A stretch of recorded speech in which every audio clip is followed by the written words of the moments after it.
So this is kind of a shock. We're getting a new Castlevania game.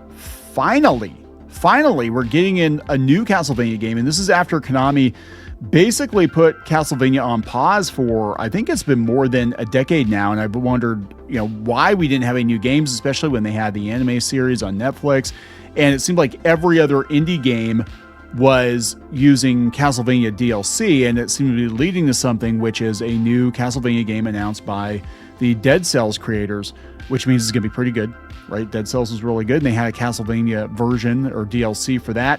So this comes from Polygon. We'll go out and look at the trailer too. The Dead Cells creators are making a new Castlevania game because sometimes the world is just. It said Konami announced a new Castlevania game during the February 2026 State of Play, and it's a 2D side-scroller made in partnership with Evil Empire and Motion Twin, the makers of Dead Cells. It's called Castlevania Belmont's Curse, and Konami plans to launch it sometime in 2026.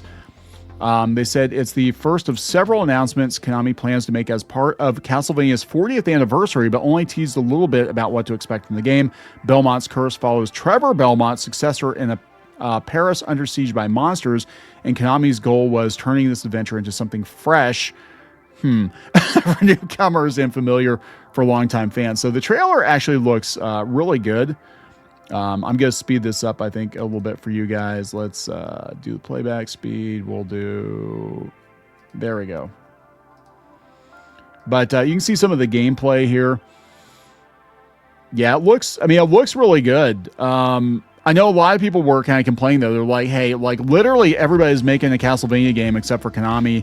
And they're like, there's so many Metroidvania games, or like on Steam, like every other game that comes out is a Metroidvania game, but that just tells me there's a demand for this franchise, and they're just not giving it to people. And that's the same with Metroid. Like, we got Metroid Dread, but then they go around, they do, okay, a Metroid Prime 4, but it's not good.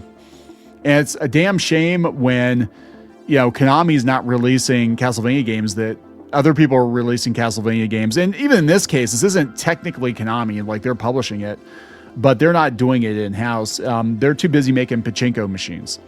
That's apparently what they're doing, is they're making lots and lots of pachinko machines, because we looked into it before. Actually, we did an article on the Clownfish website not too long ago asking why there isn't a new official Castlevania game, and the answer was Konami made more money with pachinko and licensing it out. But they kind of are doing that here too. But we've seen new Contra, and we've seen, so it's actually pretty cool. I mean, it's a good time to be a retro gamer, I guess, because we're finally getting, some sequels and updates to games that you really could use them. Shinobi and a few others. So what do you guys think? Are you excited?